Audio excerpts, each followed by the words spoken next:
One in five patients experiences chronic pain. Stay tuned because today you will discover how the brainstem controls pain and how trigeminal nerve stimulation, retained primitive reflexes, and mold exposure impact pain regulation. Hi there, I'm Dr. Krista Burns, founder of the American Posture Institute, and your host on the Virtual Neurology Summit. The purpose of the Virtual Neurology Summit is to provide healthcare professionals with brain based solutions so you can get better neuroplastic results with your patients. I'm honored to welcome our next guest expert. Dr. Kyle Daigle, an internationally recognized chiropractor and entrepreneur, co founded NeuroSolution Methods. Specializing in neurological rehabilitation, he integrates energy, sensory, and movement therapies. A published author on autism, Dr. Daigle lectures globally on traumatic brain injuries, complex regional pain, mold exposure, and spinal cord injuries. Today, he'll be sharing with us brainstem activation and how it applies to pain. Dr. Daigle, thank you so much for joining us today on the Virtual Neurology Summit. Please take it away.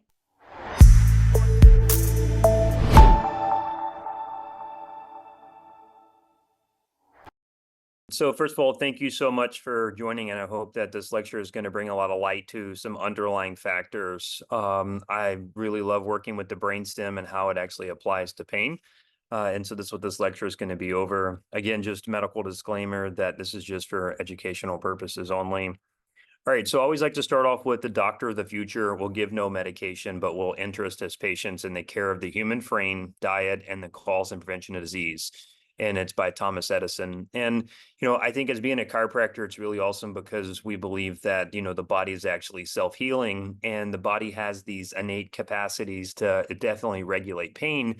And it's very interesting that if we do stimulation to the brain stem, there's a lot of really awesome things. For example, endorphins, neurotransmitters that can be released. And if we combine this kind of co-activation stimulation to the brainstem while we work on pain, I think that clinically you can start seeing better results.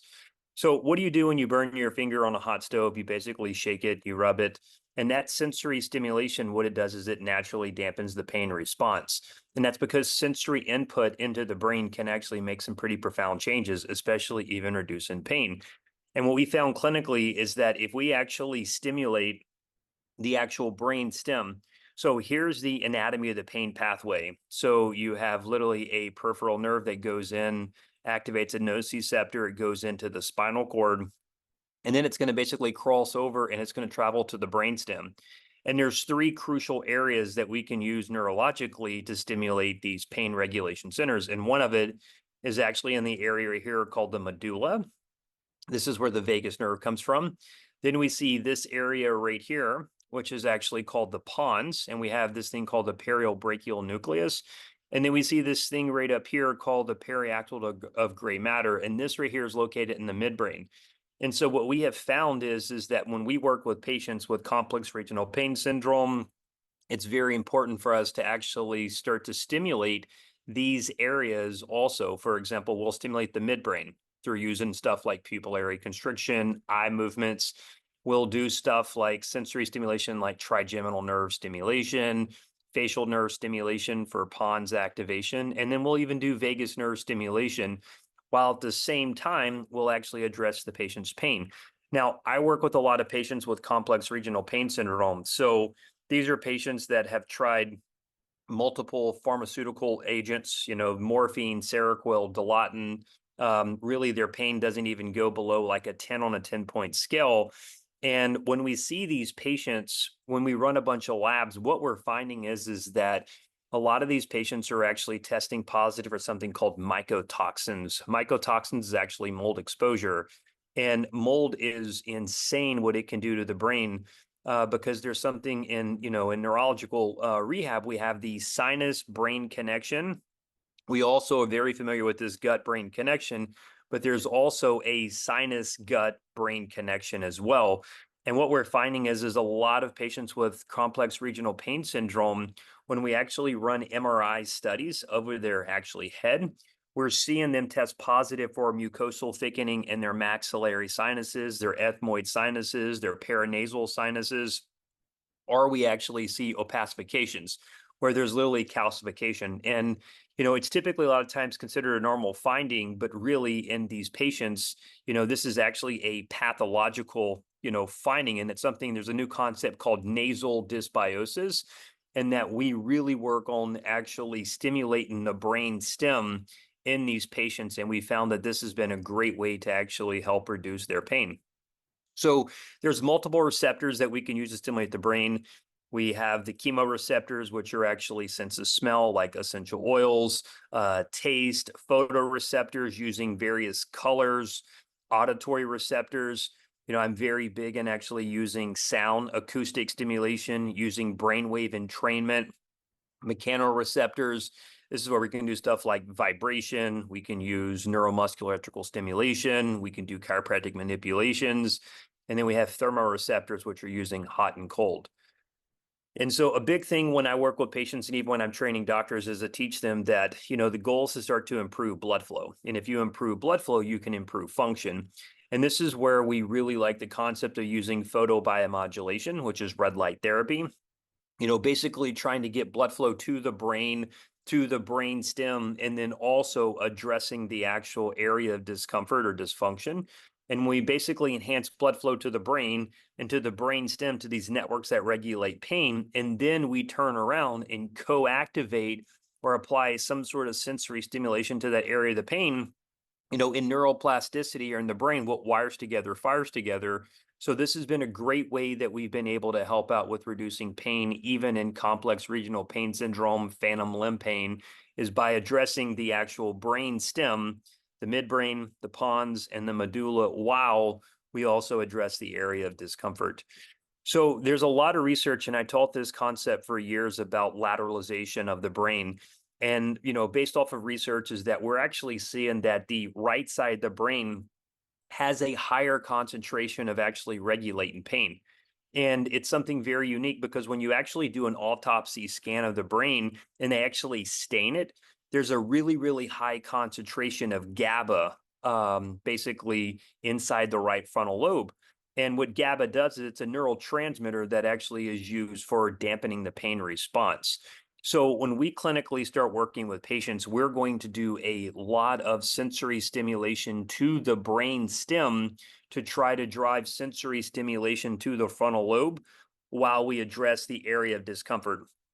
Regardless if the patient has pain on the right side of the body, the left side of the body, that because of, based off of a lot of the research, that they're showing that lateralization of pain regulation is highly focused in the right side of the brain, we're going to apply sensory stimulation and a lot of cranial nerve stimulation to the brainstem to really drive the right frontal lobe to regulate pain. So what does that look like? We have something called the midbrain, and this is where we see different type of stimulations, pupillary constriction. So I love something invented by Dr. Peter Gillette called eye lights. I love to use blue eye lights when I'm working with pain. We have vertical eye movements. We have diagonal eye movements, and we have convergence. And it's something really cool about the eyes is that vertical eye movements really drive dopamine production. And then we actually see diagonal eye movements, like looking up to the right, down to the left. And that really targets an area actually outside of the midbrain, but something called the cerebellum. And then we see something called convergence, where the eyes converge.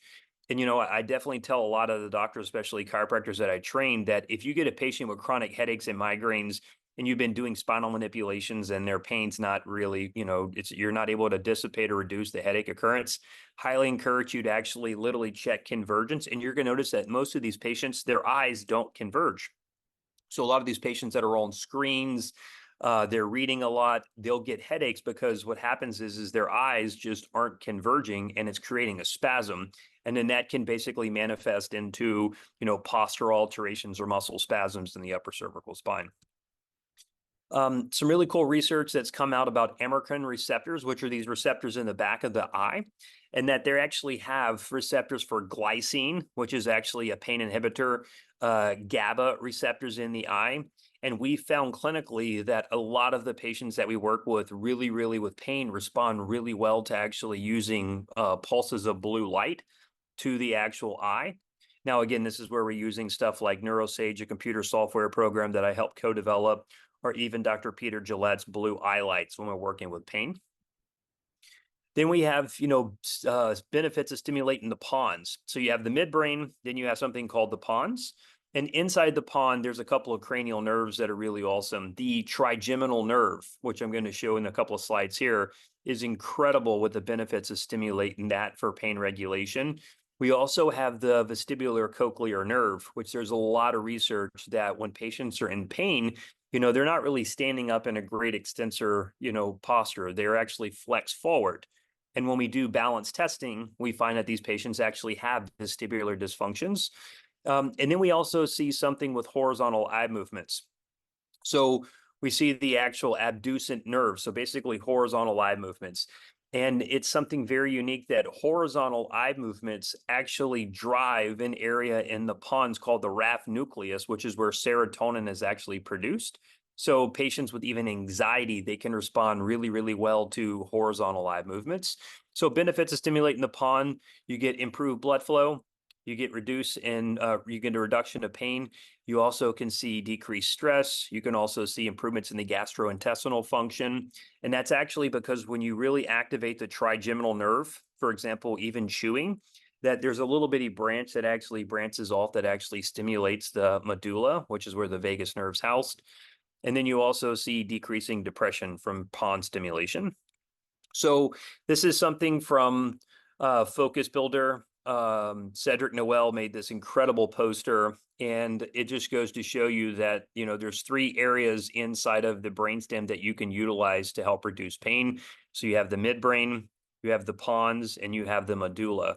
So, I encourage you that if you're working with patients with complex regional pain syndrome, even basic, spinal pain, neuropathy pain, or even phantom limb pain, that if you incorporate sensory stimulation to the midbrain, like for example, using eye movements or pupillary constriction, or you look at vestibular, or you look at trigeminal nerve stimulation, and then you look at vagus nerve stimulation, if we activate these basically areas within the brainstem while we also address the area of discomfort, what you're doing is you're actually activating and improving higher cortical function areas that are going to also help out with reducing pain.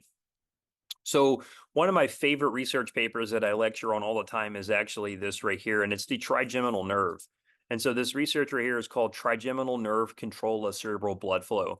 And what happened is they showed that stimulating different branches of the trigeminal nerve, for example, the V1 branch, they were showing that it was actually releasing something called substance P. Substance P is actually a peptide that can help reduce pain. You see something called neurokinin A, which helps derive like brain-derived neurotrophic factor, builds new healthy brain cells. Then we see NO, nitric oxide, which causes vasodilation. And so it's very awesome that we'll actually stimulate the trigeminal nerve with electrical stimulation, something called a stem pod, but we'll also even address each one of the branches. So the V1, V2, V3. And then you see right here how there's actually a connection down to the rostral ventral medulla, which is where the vagus nerve's actually housed. And so right here, you see this little thing called the SPG, the sphenopalatine ganglia. And it's something very unique because when we run MRIs and we actually see these patients with chronic pain that, morphine's not touching, or they've had, 60 something plus manipulations in the spine and they still have pain, that we actually are finding that they're getting mucosal thickening in their maxillary sinuses. And this is actually what's happening is this thing right here called the sphenopalatine ganglia.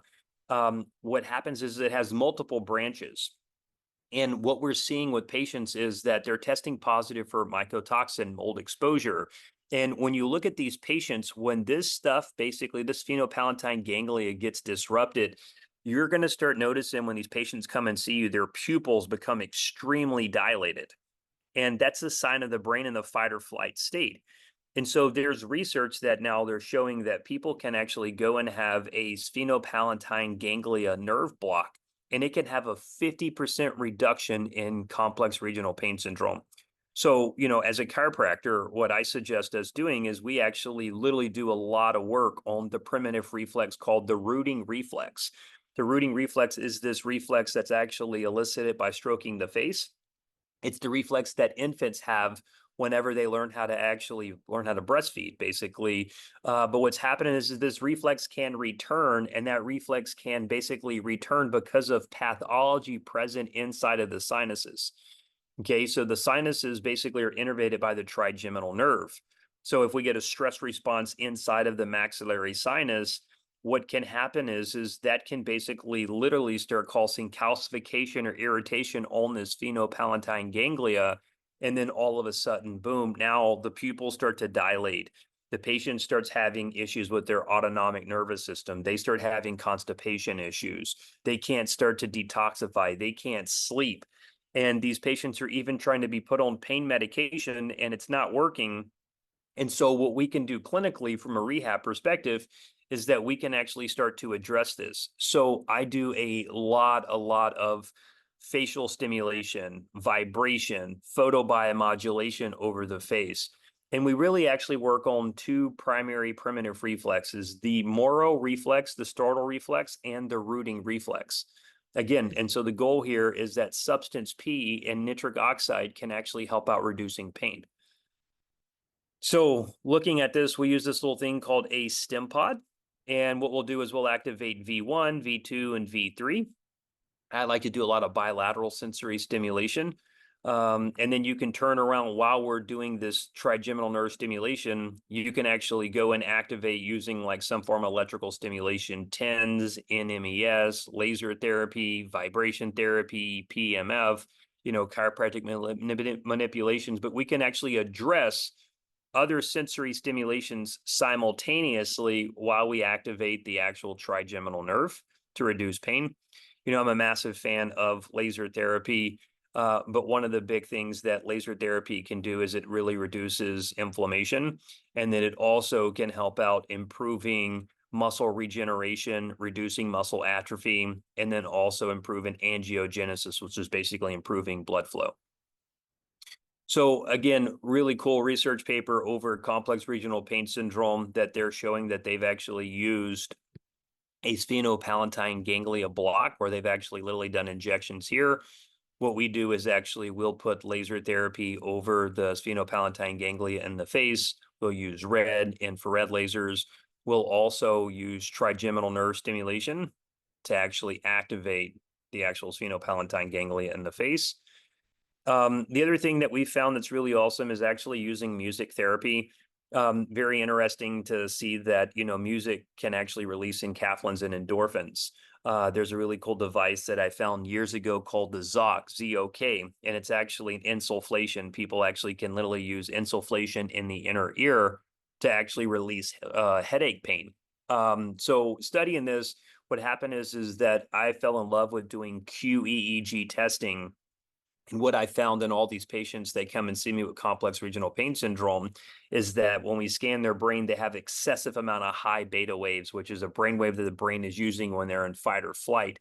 And then we start seeing very, very little and low theta and alpha brain waves.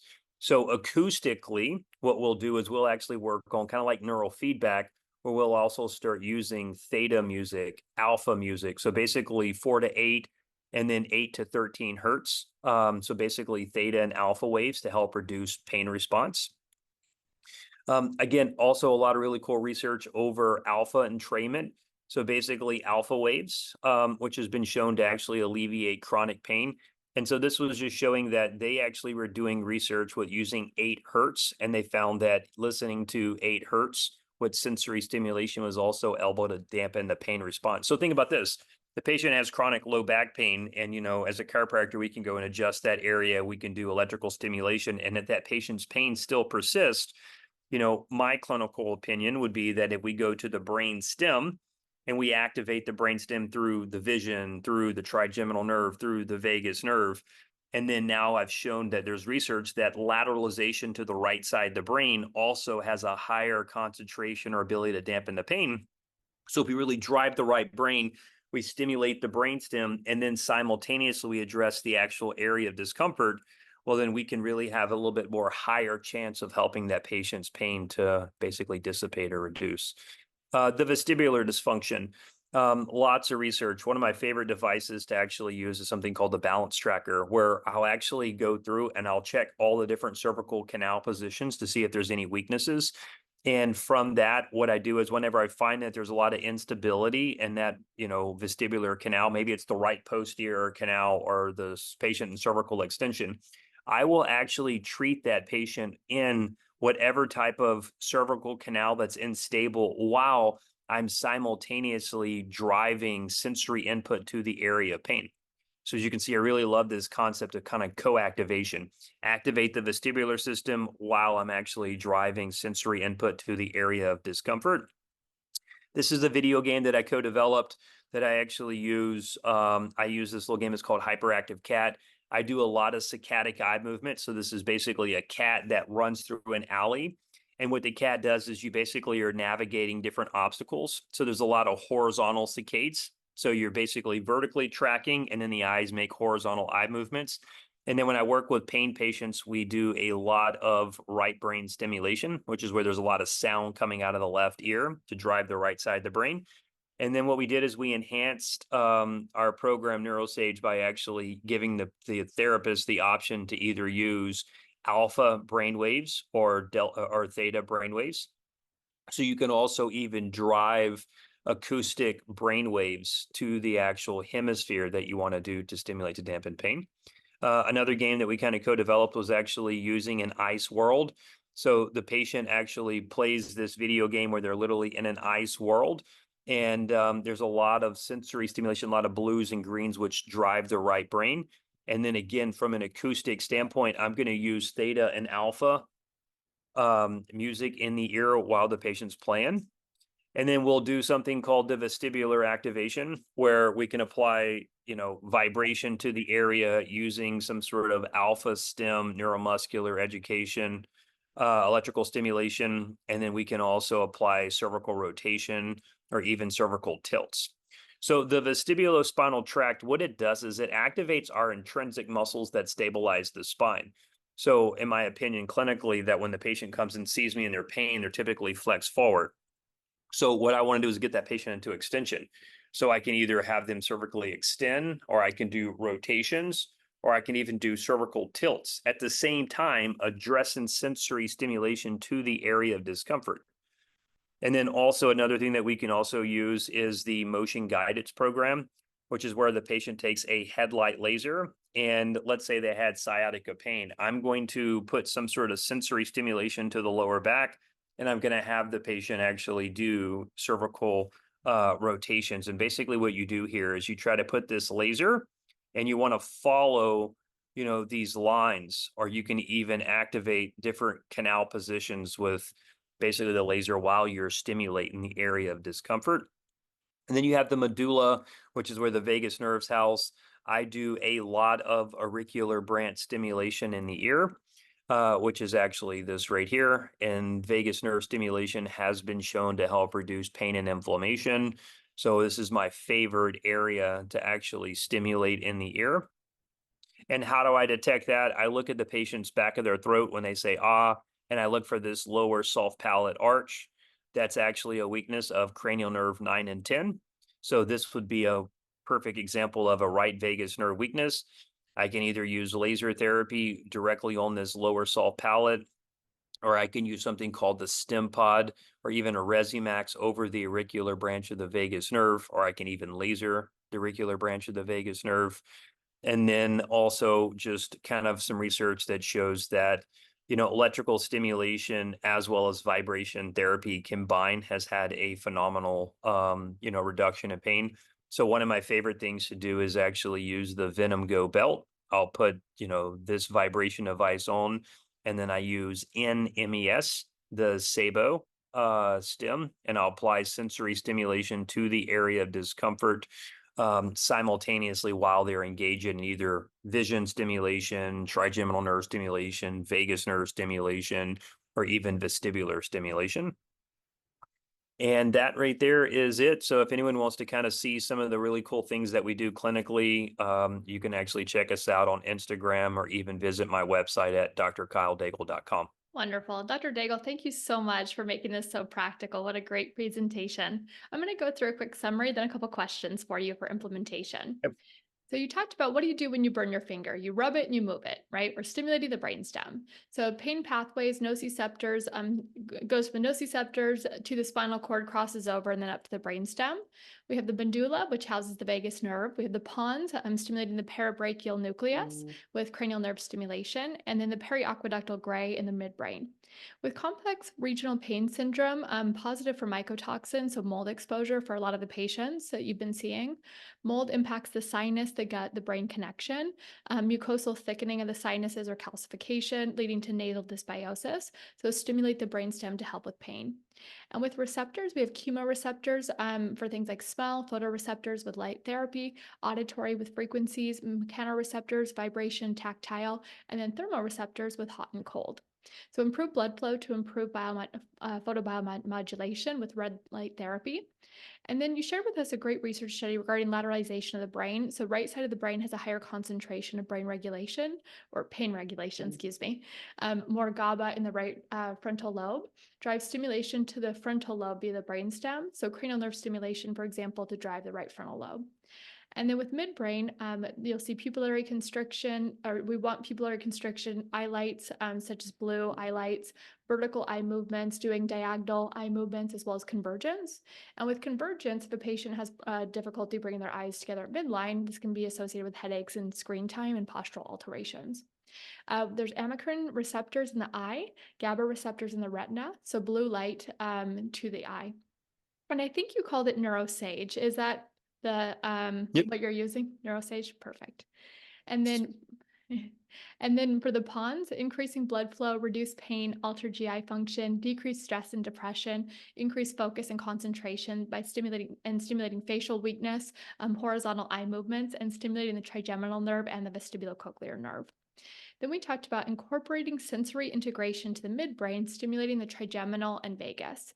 With trigeminal nerve stimulation, so fascinating as the gold standard for pain reduction.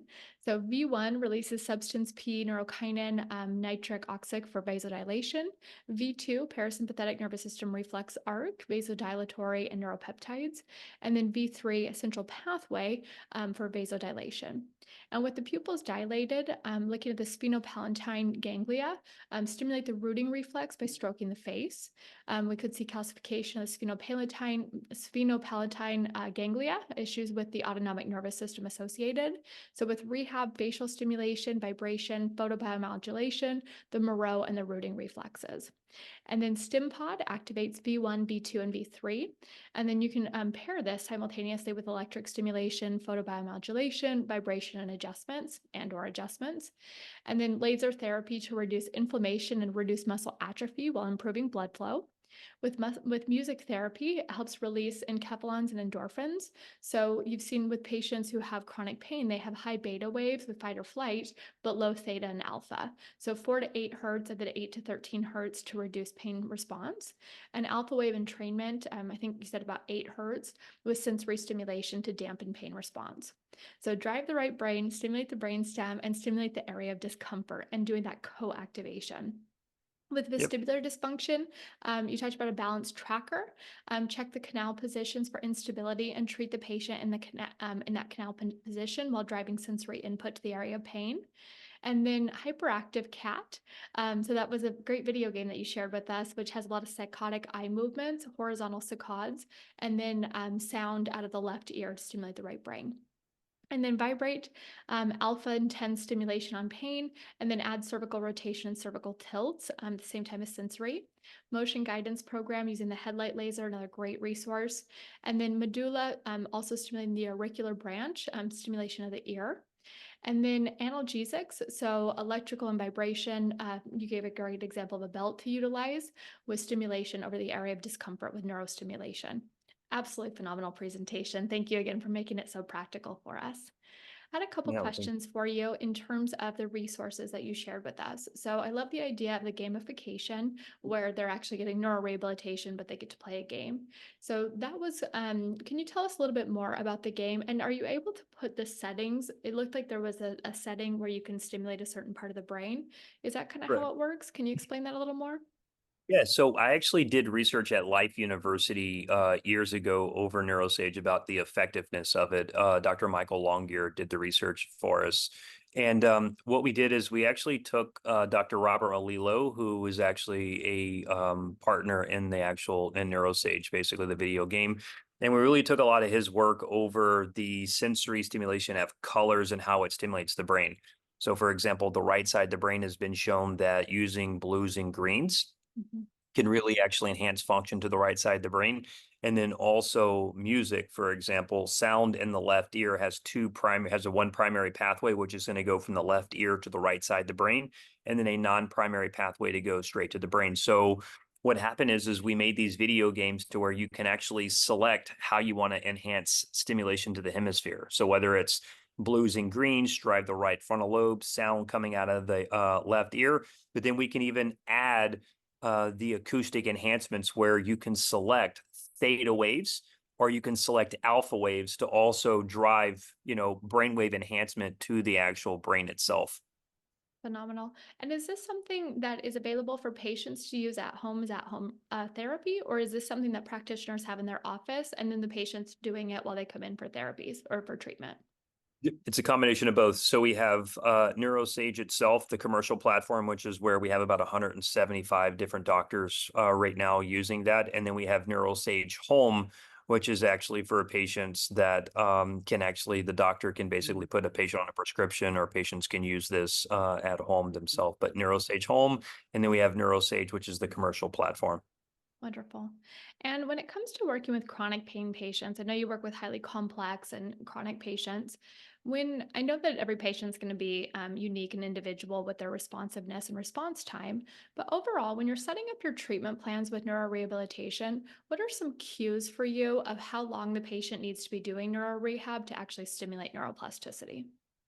Yeah, well, I think that goes, I see some very severe patient base. So, before I see all my patients, I always start off with an initial phone consult, typically an hour long, and they're having to fill out a extensive amount of intake forms.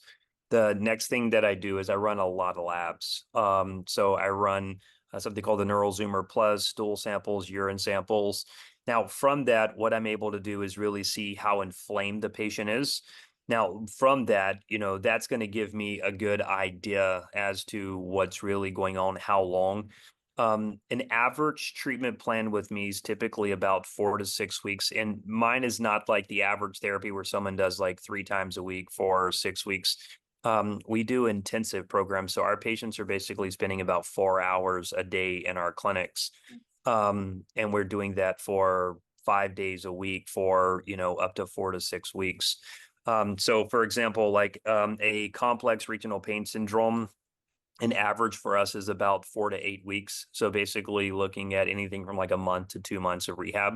But these patients basically had complex regional pain syndrome for 2 to 5 years. So when we get this patient and whenever I run a QEEG and I look at the brain, most of the time the whole brain in high beta is completely hyperactive. So in doing that, it takes me about 3 to 4 days just to basically start getting the brain to actually calm down.